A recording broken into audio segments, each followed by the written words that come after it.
दो किसानों की कहानी। किसी गांव में दो किसान रहते थे, रामू और श्यामू। दोनों बहुत मेहनती थे, लेकिन उनके जीवन की परिस्थितियां अलग थीं।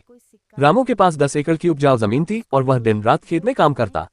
उसकी मेहनत का फल मीठा था और हर साल उसकी फसल अच्छी होती। वह खुद को खुशकिस्मत मानता था और अपने जीवन से संतुष्ट था।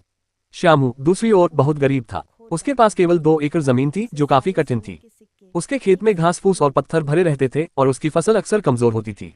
लेकिन श्यामू ने कभी हार नहीं मानी। उसने अपने छोटे खेत को भी बड़े मनोबल से संभाला और हमेशा नए तरीकों को अपनाने की कोशिश की। एक साल जब बारिश कम हुई, रामू की फसल ने भी बुरी हालत देखी। उसकी उपज बहुत कम हुई और वह बहुत चिंतित हो गया। वहीं श्यामू ने अपने छोटे खेत में ध्यानपूर्वक काम किया और जल संरक्षण के उपाय किए। उसके छोटे खेत में भी फसल ने अच्छा उत्पादन दिया, जिससे उसकी हालत कुछ बेहतर हो गई।